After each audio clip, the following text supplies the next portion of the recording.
ಮಹಾದೇವಿ ಅಮ್ಮ ಶ್ರೀ ಚಕ್ರವಾಸಿನಿ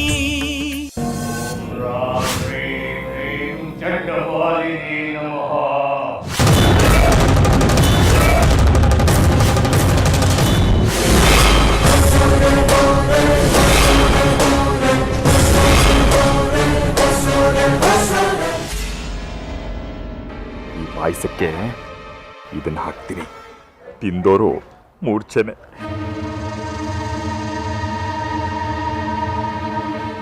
ನಮ್ಮ ಆಳ್ಗಳನ್ನ ಬಿಟ್ಟು ಬಾಯಿ ಬಿಡಿಸ್ತೀನಿ. ನೀವೇನು ಬಾಯಿ ಬಿಡಿಸ್ಬೇಕಾಗಿಲ್ಲ, ಅವಳಾಗಲೇ ಬಾಯಿ ಬಿಟ್ಟಾಗಿದೆ.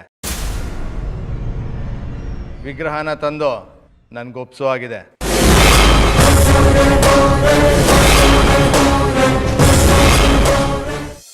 ರಾತ್ರಿ ಒಳಗಡೆ ನಿಮ್ಮ ಮನೆಗೆ ತಂದು ಒಪ್ಪಿಸ್ತೀನಿ. ಈಗ ನೀವು ಹೊರಡಿ.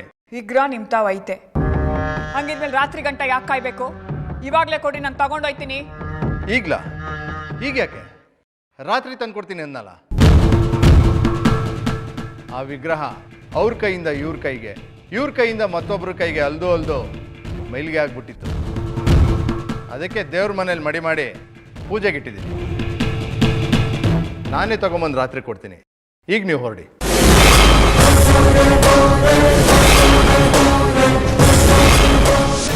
ಭದ್ರಾಕಾರ ಸಮುದ್ರಾಪಾರ ಹಿಮಾದ್ರಿ ಪ್ರೋದ್ಬಲ ರುದ್ರ ರೌದ್ರಾನಂ ಸಹರಿದ್ರ ಗಾತ್ರ ನಿಯುಕ್ತಾನಂ ನಿಟ ರುದ್ರ.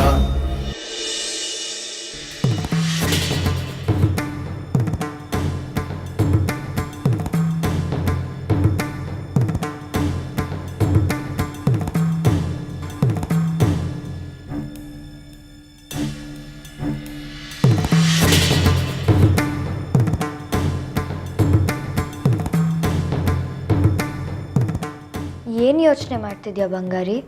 ನಿಜವಾಗ್ಲೂ ನೀನು ಸಂತೋಷವಾಗಿದೆಯಾ? ಎಲ್ಲೋ ಇದ್ದೋ ನೀನು, ಇನ್ನೆಲ್ಲೋ ಇದ್ದೋಳು ನಾನು. ಯಾಕೆ ನಿನ್ನ ಇಷ್ಟೊಂದು ಹಚ್ಕೊಂಡೆ? ಎಲ್ಲ ಪವಾಡ ಥರ ಅನ್ಸುತ್ತಲ್ವಾ?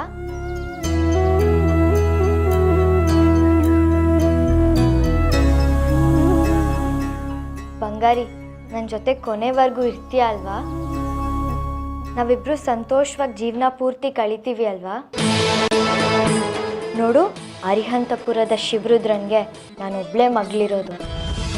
ನನ್ನ ಗಂಡ ಆಗೋ ನೀನು, ಈ ಇಡೀ ಆಸ್ತಿ ನಿನಗೋಸ್ಕರನೇ ಮೀಸಲು. ನೀನು ಕೂತ್ಕೊಂಡು ತಿಂದರೂ ನಮ್ಮ ಅಪ್ಪನ ಆಸ್ತಿಲಿ 1 ಇಂಚು ಕರಗಲ್ಲ. ನೀನು ನನ್ನವನು ಬಂಗಾರಿ, ಆ ಜಾಜಿನ ಮಾತ್ರ ಮನಸ್ಸಲ್ಲಿ ಇಟ್ಕೋಬೇಡ. ನನಗೆ ಗೊತ್ತು ನೀನಾಗಲೇ ಜಾಜಿನ ಮರ್ತ್ಬಿಟ್ಟಿದ್ಯಾ ಅಂತ. ಮಾತಾಡು ಬಂಗಾರಿ, ನೀನು ನನ್ನವನಾಗೆ ಕೊನೆವರೆಗೂ ಇರ್ತೀಯ ತಾನೆ?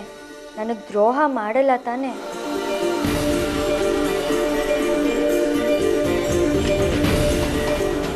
ಇನ್ನೊಬ್ಬರಿಗೆ ಮೋಸ ವಂಚನೆ ಮಾಡಿ ನನಗೆ ಗೊತ್ತಿಲ್ಲ ದೇವಿಕಾ. ಅಷ್ಟು ದಿನ ಅಮ್ಮನವ್ರು ತಾಸಿದ ದಾರಿಯಲ್ಲೇ ನಡೆದಿದ್ದೀನಿ. ಇನ್ನು ಮುಂದೆ ಕೂಡ ಅದೇ ದಾರಿಯಲ್ಲಿ ನಡೀತೀನಿ. ನನ್ನ ದಾರಿ ನನಗೆ ಸ್ಪಷ್ಟವಾಗಿದೆ. ನಾನು ಅದೇ ದಾರಿಯಲ್ಲಿ ಹೋಗ್ತೀನಿ. ಅರ್ಥ ಆಯಿತು. ಅಂದರೆ ಈಗ ನಿನಗೆ ಅಮ್ಮನವ್ರು ತೋರಿಸಿದ ದಾರಿ ನಾನು, ಈ ದೇವಿಕಾ.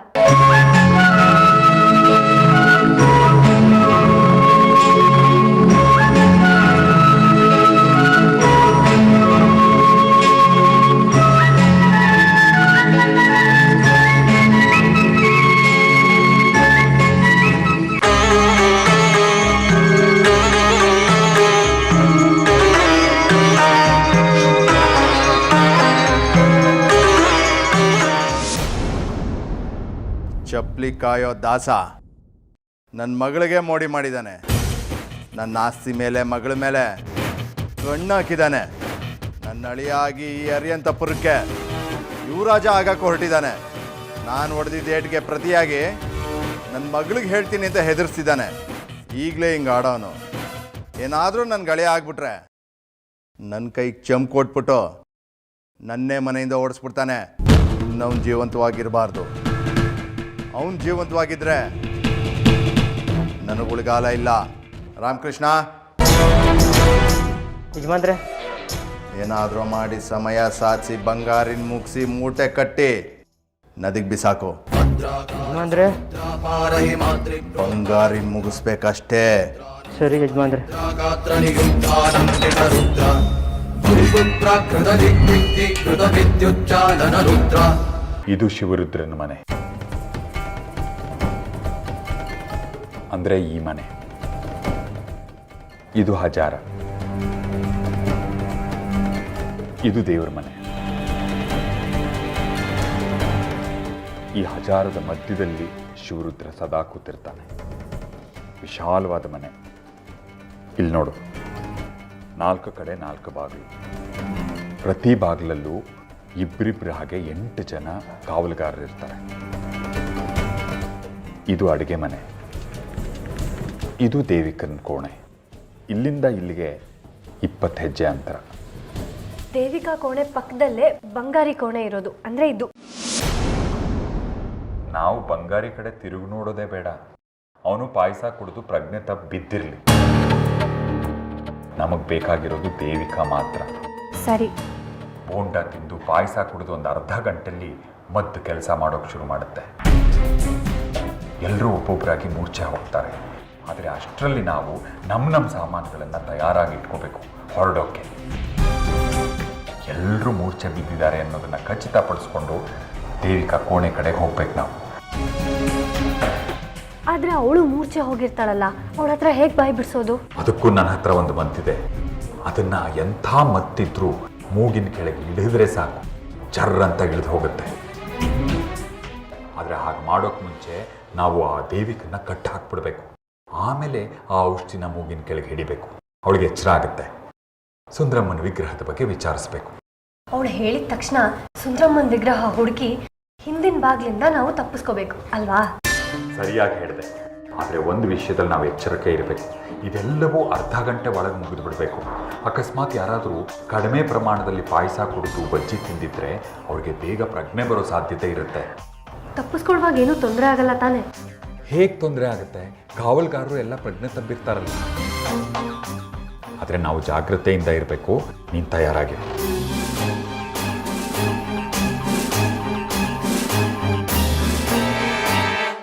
ವಿರೂಪಾಕ್ಷ, ಇವತ್ತೇ ಆ ಶಿವರುದ್ರಪ್ಪನ ಮನೆಗೆ ನುಗ್ಗಿ ಆ ವಿಗ್ರಹವನ್ನ ನಮ್ಮ ವಶಕ್ಕೆ ಪಡ್ಕೊಳ್ಳೋಣ. ಅದಷ್ಟು ಸುಲಭ ಅಲ್ಲ ಕಟ್ಟಿ. ರುದ್ರಪ್ಪನ ಆಳುಗಳು ಹಗಲು ರಾತ್ರಿ ಇಲ್ಲದೆ ಪಾಳಿ ಲೆಕ್ಕದಲ್ಲಿ ಅವನ ಮನೆ ಕಾವಲು ಕಾಯ್ತಾ ಇರ್ತಾರೆ. ರುದ್ರಪ್ಪನ ಅಪ್ಪಣೆ ಇಲ್ಲದೆ ಒಂದು ಕ್ರಿಮಿ ಕೂಡ ಅವನ ಮನೆ ಒಳಗಡೆ ಪ್ರವೇಶ ಮಾಡೋದಕ್ಕೆ ಸಾಧ್ಯ ಇಲ್ಲ. ಅವನ ಮನೆಯಲ್ಲಿ 100 ಅಲ್ಲ 1000 ಜನ ಇದ್ರು ಕೂಡ ಅವರನ್ನ ಮಣಿಸೋದು ಹೇಗೆ ಅಂತ ನನ್ಗೆ ಚೆನ್ನಾಗಿ ಗೊತ್ತು.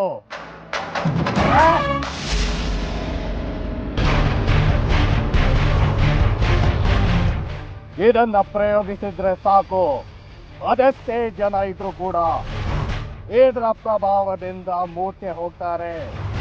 ನಮ್ಮ ಕಾರ್ಯ ಸುಲಭವಾಗುತ್ತೆ.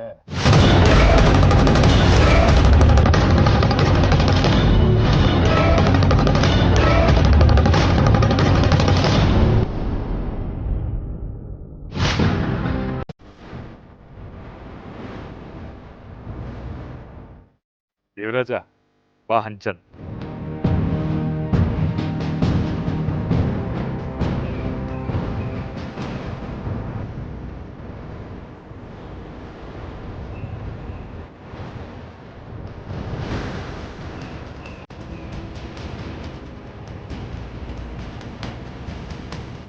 ಕುರು ಪಾಯಸ ಕೊಡು. ತಗೊಳ್ಳಿ ತಗೊಳ್ಳಿ ತಗೊಳ್ಳಿ ತಗೊಳ್ಳಿ ತಗೊಳ್ಳಿ ತಗೊಳ್ಳಿ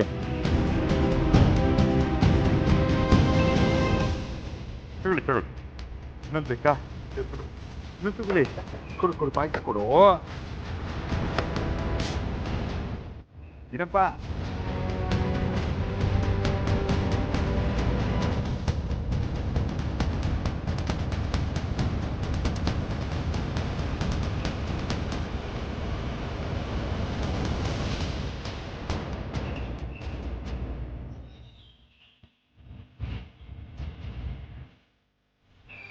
ಶಿವಣ್ಣ, ತಗೊಳ್ಳಿ ಬೋಂಡವ. ಪಾಯಸ ಕೊಡು. ತಗೊಳ್ಳಿ ತಗೊಳ್ಳಿ ತಗೊಳ್ಳಿ. ಚಿನ್ನಪ್ಪ ಬನ್ನಿ. ನಿಲ್ಸು ತಗೋ ಮೊದಲು ಇದನ್ನ ತಗೋ ಪಾಯಸ ಕೊಡು ತಿಂತೀನಿ. ಇನ್ನೊಂದು ಬೇಕಾ? ತಗೊಳ್ಳಿ, ಪರವಾಗಿಲ್ಲ. ಅಯ್ಯ ಪರವಾಗಿಲ್ಲ, ತಗೋ.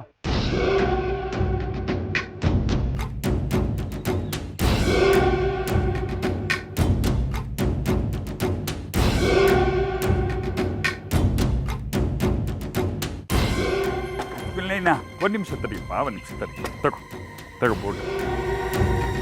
ಇನ್ನೊಂದು ಬೇಕಾ ಪಾಯಸ?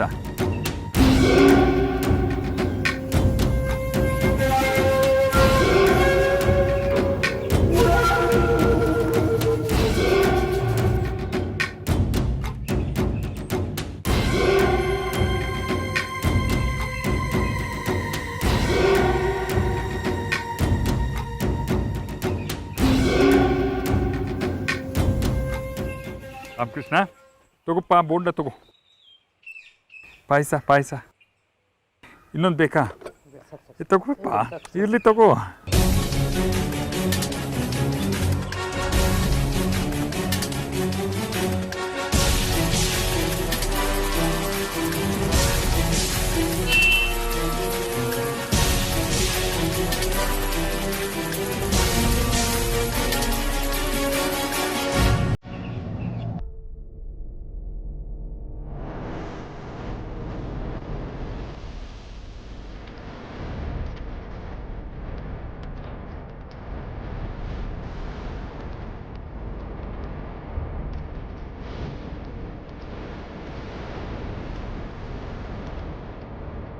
ಇದು ಹೊಸ ಅಡ್ಗೆಯವ್ರು ಮಾಡಿರೋದು. ಅವ್ರ ಊರಿನ ವಿಶೇಷ ಅಡ್ಗೆ ಅಂತೆ. ತಗೋ ತಿನ್ನು. ಬೇಡ, ನೀನೇ ತಿನ್ನು. ತಿನ್ನು ಬಂಗಾರಿ, ನನಗೋಸ್ಕರ. ಬೇಡ ನನಗೆ. ಹೋಗ್ಲಿ, ಪಾಯಸನಾದ್ರೂ ಕುಡಿ. ಪಾಯಸ ಸಿಹಿ ಅಲ್ವಾ? ಬೇಡ ನನಗೆ, ಪೂರ್ತಿ ನೀನೇ ಕುಡಿ. ಮೊದಲು ನೀನ್ ಕುಡಿ, ಆಮೇಲೆ ಅದೇ ಲೋಟದಲ್ಲಿ ನಾನು ಕುಡಿತೀನಿ. ಇಲ್ಲ, ನೀನೇ ಮೊದಲು ಕುಡಿ. ನೀನ್ ಕುಡಿ. ನೀನ್ ಕುಡಿ, ನಂಗೆ ಬೇಡ. ನೀನ್ ಕುಡಿ. ನಂಗೆ ಬೇಡ, ನೀ ತಿನ್ನು. ನೀ ತಿನ್ನು. ನೀನೇ ಮೊದಲು ತಿನ್ನು. ಇಲ್ಲ ನೀನು. ನೀನೇ ಪೂರ್ತಿ ನೀನೇ ಕುಡಿದ್ಬಿಡು. ಇಲ್ಲ ನೀನು. ನೀನೇ ಕುಡಿ. ನಂಗೆ ಬೇಡ, ನೀ ತಿನ್ನು. ನೀ ತಿನ್ನು. ನೀನೇ ಮೊದಲು ತಿನ್ನು. ಇಲ್ಲ ನೀನ್ ಮೊದಲು ತಿನ್ನು. ಇಲ್ಲ, ನೀನೇ ತಿನ್ನು.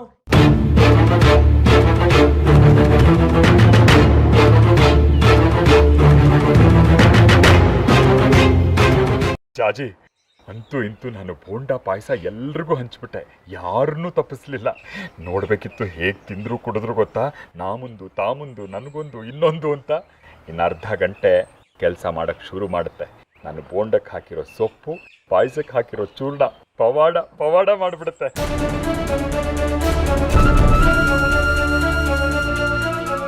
ಯಾಕಮ್ಮ ಜಾಜಿ ಸಪ್ಪಗಾಗೋದೆ? ಬಂಗಾರಿಗೇನು? ಮೊದಲು ನೀನು ಅವನ ಬಗ್ಗೆ ಯೋಚನೆ ಮಾಡೋದನ್ನ ಬಿಡು. ಹೇಗೆ ಯೋಚನೆ ಮಾಡದೇ ಇರಲಿ ಅಪ್ಪ? ಅವನು ಬಜ್ಜಿ ತಿನ್ನ, ಪಾಯಸ ಕುಡಿದ್ನ, ಹೊಡೆದಿರ್ತಾನೆ, ತಿಂದಿರ್ತಾನೆ. ಆಳಿನ ಕೈಲಿ ಅವ್ರ ಕೋಣೆಗೆ ಕಳಿಸಿದ್ದೀನಿ. ಏನು ಮಗಳೇ, ನಿಜ ಹೇಳು, ನಿನಗೆ ಅವನ ಬಗ್ಗೆ ಇನ್ನೂ ಪ್ರೀತಿ ಇದೆಯಾ? ಅವನಿಷ್ಟೆಲ್ಲ ಮಾಡಿದ ಮೇಲೂ ನಿನ್ನ ಪ್ರೀತಿಗೆ ಅವನ ಅಯೋಗ್ಯ ಕಣೆ. ಆದರೆ ಒಂದು ಮಾತು ಜಾಜಿ, ನಿನಗಿನ್ನೂ ಬಂಗಾರಿನೇ ಬೇಕು ಅಂತ ಹೇಳೋದಾದ್ರೆ ನಾನು ಅದಕ್ಕೂ ತಯಾರು. ಹೇಗೂ ಮೂರ್ಛೆ ಹೋಗಿರ್ತಾನೆ, ನಮ್ಮ ಜೊತೆ ಅವನ್ನೂ ಕರ್ಕೊಂಡು ಹೊರಟೋಗೋಣ. ನನಗೆ ನಿನ್ನ ಸಂತೋಷ ಮುಖ್ಯ. ನೀನು ಹೀಗೆ ಸಪ್ತಿರೋದನ್ನ ನೋಡೋಕ್ಕಾಗೋಲ್ಲ. ಬೇಡ ಬಿಡಿಯಪ್ಪ, ಅವನಿಲ್ಲೇ ಇರಲಿ. ದೇವಿಕಾ ಅವನನ್ನ ಪ್ರೀತಿಸ್ತಿದ್ದಾಳೆ. ಅವನನ್ನು ಪ್ರೀತಿಸಿದ ತಪ್ಪಿಗೆ ನಾನು ಅನುಭವಿಸ್ತಿರೋ ನೋವನ್ನ ಅವಳು ಅನುಭವಿಸೋದು ಬೇಡ. ಬಂಗಾರಿ ನನ್ನ ಬದುಕಲ್ಲಿ ಮುಗ್ದೋದ ಅಧ್ಯಾಯ. ಅವನು ಅವನ ಪ್ರೀತಿ ನಿಮ್ಗಿಂತ ದೊಡ್ಡದೇನಲ್ಲ ಬಿಡಿಯಪ್ಪ. ಜಾಜಿ, ಎಷ್ಟು ವಿಶಾಲ ಹೃದಯ ನಿಂದು. ಆದರೆ ನಿನಗೆ ಬರೀ ನೋವುಗಳೇ ತುಂಬಿದೆ. ಒಂದು ಕಷ್ಟ ತೀರ್ತು ಅಂದರೆ ಅದ್ರ ಹಿಂದೆ ಇನ್ನೊಂದು.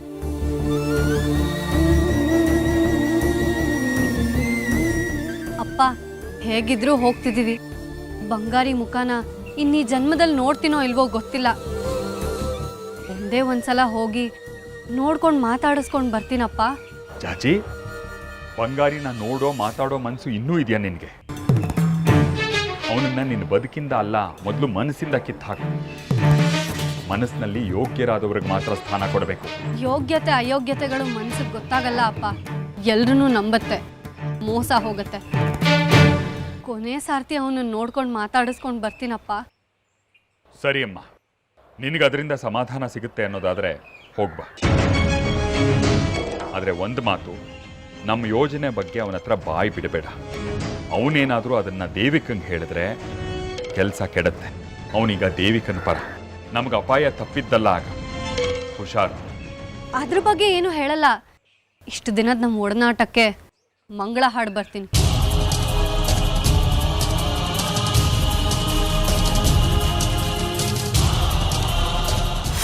ವಿರೂಪಾಕ್ಷ, ಆ ವಿಗ್ರಹ ನಮಗೆ ಸಿಕ್ಕ ಮೇಲೆ ತಡ ಮಾಡೋ ಅವಶ್ಯಕತೆ ಇಲ್ಲ. ಆ ಕೂಡಲೇ ಚಕ್ರಾಪುರಿಗೆ ಹೊರಡಬೇಕು. ಸೂರ್ಯಾಸ್ತಮದೊಳಗೆ ತಲುಪಬೇಕು. ಆ ವಿಚಾರ ನನಗೆ ಬಿಟ್ಬಿಡು ಕಡಿಕೆ. ವಾಹನದ ವ್ಯವಸ್ಥೆ ಆಗ್ತಾ ಇದೆ. ವಿಗ್ರಹ ಅಪಹರಿಸೋದೊಂದೇ ಬಾಕಿ. ವಿಗ್ರಹ ಕೈಗೆ ಬಂದ ತಕ್ಷಣ ಚಕ್ರಾಪುರಿಗೆ ಹೊರಟುಬೇಡ. ಹಾಗಿದ್ಮೇಲೆ ನಡಿ.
ಜಾಜಿ,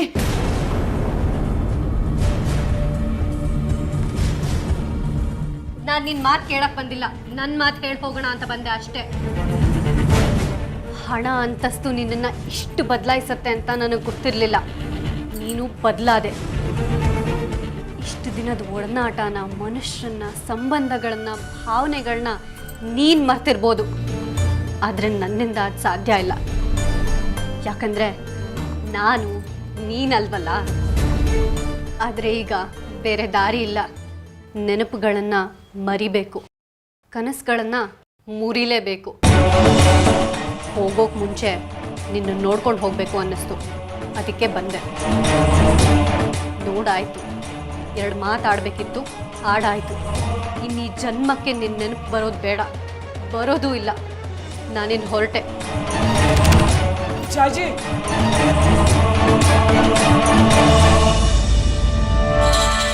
ಜಾಜಿ ಎಲ್ಲಿ ಹೊರಟೆ?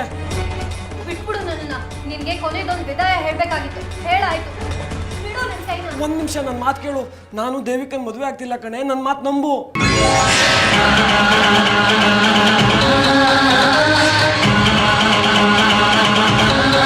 ಮತ್ತಿದ್ಯಾವ್ದು ಹೊಸ ನಾಟಕ?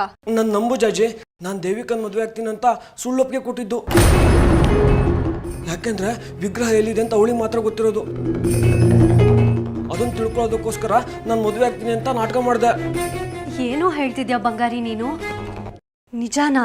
ನಿಜ ಕಣೆ. ವಿಗ್ರಹ ಎಲ್ಲಿದೆ ಅಂತಲೂ ಗೊತ್ತಾಗಿದೆ. ಆದರೆ ನಾನು ನಿಮ್ಗೆ ಹೇಳಕ್ಕೆ ಎಷ್ಟು ಪ್ರಯತ್ನ ಪಟ್ಟರು ನೀವು ಯಾರು ನನ್ನ ಮಾತು ಕೇಳಲೇ ಇಲ್ಲ. ಹೌದಾ? ನಿಜವಾಗ್ಲೂ ನಿಜವಾಗ್ಲೂ ಸುಂದ್ರಮ್ಮ ಎಲ್ಲಿದ್ದಾಳೆ ಅಂತ ನಿನಗೆ ಗೊತ್ತಿದ್ಯಾ? ನೀನ್ ನೋಡಿದ್ಯಾ? ಹ್ಞೂ ಕಣೆ. ಆ ದೇವಿಕಾ ಒಳಗಡೆ ಕೋಣೆಯಲ್ಲಿ ಬಚ್ಚಿಟ್ಟಿದ್ದಾಳೆ. ಹಾಗಿದ್ರೆ ಒಳ್ಳೇದೇ ಆಯ್ತು. ಇವತ್ತೇ ಸುಂದ್ರಮ್ಮನ ಎತ್ಕೊಂಡು ಇಲ್ಲಿಂದ ಹೊರಟ್ಬಿಡೋಣ. ಮನೆ ಸುತ್ತ ಕಾವಲ್ಗಿದ್ದಾರೆ. ಇವ್ರದ್ದು ಕಣ್ ತಪ್ಪಿಸ್ಕೊಳ್ಳೋದು ಹೇಗೆ? ಅಪ್ಪ ಅದಕ್ಕೆ ಉಪಾಯ ಮಾಡಿದ್ದಾರೆ. ಎಲ್ರಿಗೂ ತಿನ್ನೋದಕ್ಕೆ ಪಾಯಸ ಮತ್ತೆ ಬೋಂಡ ಕೊಟ್ರಲ್ಲ, ಅದರಲ್ಲಿ ಪ್ರಜ್ಞೆ ತಪ್ಪು ಅಂತ ಗಿಡಮೂಲಿಕೆಯನ್ನು ಬೆರೆಸಿದ್ದಾರೆ. ಇನ್ನು ಸ್ವಲ್ಪ ಹೊತ್ತಿಗೆ ಎಲ್ಲರೂ ಹೇಗೆ ಮೂರ್ಛೆ ಹೋಗ್ತಾರೆ ಅಂತ ನೋಡ್ತಾ ಇರು. ಆಗ ನಾವು ಸುಂದ್ರಮ್ಮನೆಯಿಂದ ಎತ್ಕೊಂಡು ಹೊರಟೋಗ್ಬಿಡ್ಬೋದು. ಸುಂದ್ರಮ್ಮ ಸಿಗದೆ ಇರೋ ದುಃಖ, ನೀನು ದೂರ ಆಗ್ತಿರೋ ದುಃಖ ಎರಡೂ ಸೇರಿ ನಾನು ಕುಗ್ಗಿ ಹೋಗ್ಬಿಟ್ಟಿದ್ದೆ. ಈಗೆಲ್ಲ ಸರಿ ಹೋಯ್ತು ನೋಡು. ಸುಂದ್ರಮ್ಮನೂ ಸಿಕ್ಕಿದ್ಲು, ನೀನು ಸಿಕ್ದೆ. ಸುಂದ್ರಮ್ಮನೇ ನಮ್ಮನ್ನು ಕಾಪಾಡ್ಬಿಟ್ಲು.